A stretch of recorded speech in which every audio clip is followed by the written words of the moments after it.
یہ بہت ہی زبردست بیان ہے ڈاکٹر مسعود الدین عثمانی رحمۃ اللہ علیہ کا، اور ہر شرک کا اس میں رد ہے بڑے زبردست انداز سے۔ وہ پکاروں کا شرک ہو، یا علی مدد، یا رسول مدد، اور مسجدوں کے اندر جو لکھواتے ہیں ایک طرف یا اللہ، مقابلے میں یا محمد یا رسول اللہ، اس کا بھی رد ہے۔ اور سجدہ تعظیمی کا رد ہے کہ کسی کو سجدہ نہیں ہے، کسی کو رکوع نہیں ہے، یہ انسان نیک ہے، ان کے طریقے پر چلنا ہے، ان کو پوجنا پکارنا، ان کو مشکل کشا کہنا، ان کو حاجت روا کہنا، ان کے قبروں کے اوپر چادریں چڑھانا، یہ خالص بیت اللہ کا مقابلہ ہے۔ گویا بیت اللہ کے مقابلے میں یہ نقلی کعبے بنائے گئے ہیں، اور ان مسلمانوں نے بنایا، اندازہ لگائیے۔ لاہور باٹی میں جا کے دیکھیں، ان کا ایک کعبہ ہے۔ ایک کراچی میں کتنے، وہ عبداللہ شاہ غازی جو وہاں مزار پوجا جا رہا ہے، سیون شریف پوجا جا رہا ہے، اور اس ملتان میں کتنے کعبے ہیں ان کے، اسلام آباد میں انہوں نے ایک کعبہ بنایا ہوا ہے، اور انڈیا میں تو کعبے بے شمار ہیں، وہاں بھی ان کے محی الدین چشتی کا کعبہ بنا ہوا ہے۔ یہ اللہ کے مقابلے میں سارا کچھ یہ گڑھا گیا ہے۔ اور بغداد میں جو عبد القادر جیلانی کا مزار کتنا پوجا جا رہا ہے، علی رضی اللہ عنہ کا مزار کس طرح پوجا جا رہا ہے، اور کتنے زیادہ ہیں ان کے اوپر یہ لگے ہوئے ہیں، قبے گنبد بنا دیے گئے ہیں، خود نبی علیہ السلام کی قبر کو بری طرح پوجا جا رہا ہے۔ تو یہ مسلمان آج شرک کے اندر مبتلا ہو گئے ہیں، چاہے یہ کتنے توحید کے نام سے اپنے آپ کو پیش کریں، یہ توحیدیوں کے اندر یہ آ گیا ہے، یعنی شرک آ گیا ہے۔ باقی اب بریلویوں دیوبندیوں کی کیا بات کہی جائے، یہ اہل حدیثوں کے اندر، سلفیوں کے اندر، اور اب تو بلکہ ایک سٹیپ اور آگے، خود ڈاکٹر صاحب رحمۃ اللہ علیہ نے کتنے لوگوں کو جو گٹھا کیا تھا، ان کے اندر بھی آخر میں آ کے وہی شرک آ گیا ہے جس کا ڈاکٹر صاحب رد کر رہے ہیں۔ محمد حنیف کے اندر دعوت القرآن تفسیر کے اندر انہوں نے لکھ دیا کہ سارا خاندان یوسف علیہ السلام کے سامنے سجدہ ریز ہو گیا۔ بتاؤ، اسی چیز کا تو رد کر رہے ہیں ڈاکٹر عثمانی رحمۃ اللہ علیہ۔ باقی دوسری بیانات کے اندر اس سجدہ تعظیمی کا بھی رد کیا ہے، اور کہا کہ سارا خاندان اللہ کے سامنے سجدہ ریز ہوا تھا، شکر گزاری کا سجدہ تھا، اور پھر فتویٰ بھی لگایا کہ جس کا ایمان خراب ہوتا ہے، عقیدہ خراب ہوتا ہے، وہ اس طرح تفسیر کرتا ہے۔ تو چونکہ محمد حنیف کا عقیدہ خراب تھا، اس نے پھر یہ غلط تفسیر کر دی، مشرکانہ تفسیر، اور کتنے سارے تھے، سب نے آنکھیں بند کر لی ان نامردوں نے، اور ان بھیڑ بکریوں نے سر نیچے کر کے اس گھڑے کے اندر گرتے چلے گئے۔ یہ عبداللہ عمر دورانی اب جماعت کا امیر بنا ہے، اسی شرک کے اوپر قائم ہے، اور تھپکیاں دیتا ہے کہ بالکل یہ صحیح ہے۔ یہ معاملہ ہوا ہے اللہ کے بندو۔ تو اب اس دعوت کو کون اٹھائے گا؟ وہ دعوت کدھر گئی؟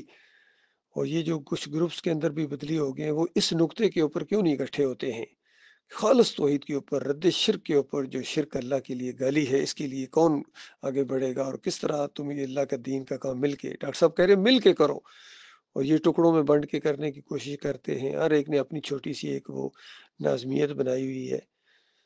تو ان سب سے میری دوبارہ گزارش ہے کہ یہ تمہارا جو یہ انداز ہے، یہ بالکل یہ وہ والا انداز نہیں ہے جو ڈاکٹر عثمانی رحمۃ اللہ علیہ جس انداز سے توحید کی دعوت اٹھا رہے تھے۔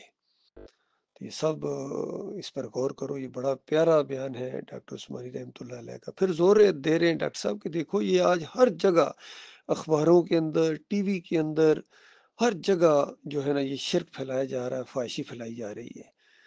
تو ظاہری بات ہے اس کی بجائے توحید ہونی چاہیے، اخباروں میں بھی توحید کے بیانات ہوں، ٹی وی کے اوپر بھی توحید کے درس ہوں، دعوت اللہ کے پروگرام دکھائے جائیں۔ یہ کوئی کسی چیز کا وہ حدیث کا انکار نہیں ہے۔ یہ جو اس فتنے میں پڑ گئے ہیں کہ توحید کے ذریعے اگر ٹی وی کے اوپر توحید آ جائے گی ویڈیو کے ذریعے، تو پتہ نہیں کیا ہو جائے گا، یعنی اس کے خلاف ہو گئے ہیں۔ جو کفر و شرک ہر جگہ پھیلا اس کو ان کو پرواہ ہی کوئی نہیں ہے۔ تو یہ بھی انداز جو ہے، یہ وہ ڈاکٹر عثمانی رحمۃ اللہ علیہ کہہ رہے ہیں کہ ہر جگہ توحید ہونی چاہیے، لیکن توحید کی بجائے وہ شرک ہو رہا ہے۔ آج سوشل میڈیا کا دور ہے، کتنا شرک ہے، کفر ہے، فحاشی ہے ان چیزوں کے اوپر، فیس بک کے اوپر، یوٹیوب کے اوپر، اور ٹویٹر کے اوپر، انسٹاگرام کے اوپر، ٹک ٹاک کے اوپر۔ تو اس کی بجائے اگر سب کچھ یہ توحید والا آنا شروع ہو جائے، ایمان والا آنا شروع ہو جائے، تو کیا پریشانی ہے؟ آنا چاہیے۔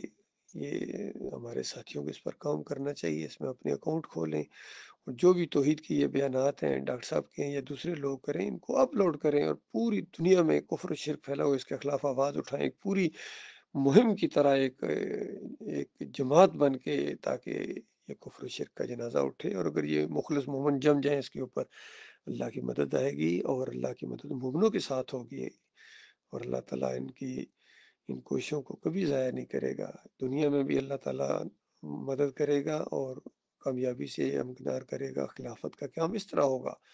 نبی علیہ السلام نے اس انداز سے دعوت اٹھائی تھی، صحابہ اکرام نے اس انداز سے ساتھ دیا تھا، اور تمام انبیاء نے توحید کی دعوت دی ہے، رد شرک کیا ہے۔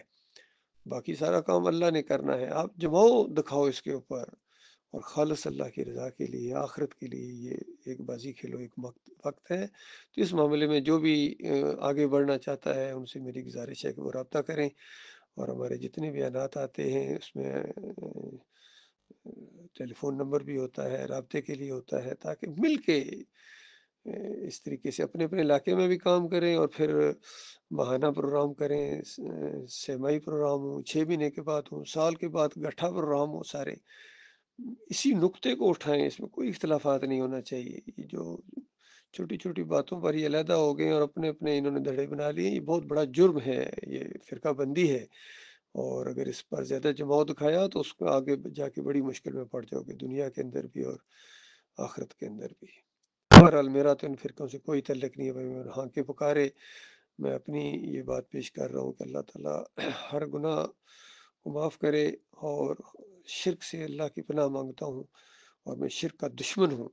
طاغوتوں کا جنہوں نے شرک پھیلایا، جن کا یہ نشاندہی کی گئی ہے تحریری طور پر بھی، ایمان خالص کے استقبال اور کس دوم کے اندر، اور بیانات کے اندر بھی، سوال و جواب کے اندر بھی، ڈاکٹر صاحب نے ان کا بالکل کھال اتار دی ان کی، کہ ان کے پیچھے نمازیں پڑھنا یہ اللہ کی غیرت کو للکارنا ہے، اور ان کے پیچھے نمازیں پڑھنا یا ان کو اپنا امام اور لیڈر کہنا، یا جو مر گئے ان کو رحمت اللہ علیہ کہنا، یہ بہت بڑی جہالت ہے اور بے دینی ہے۔ جب تک طاغوت کا کفر نہیں کیا جائے گا، ایمان کی کوئی اہمیت نہیں ہوگی۔ اللہ تعالیٰ غور و فکر کرنے کی توفیق عطا فرمائے۔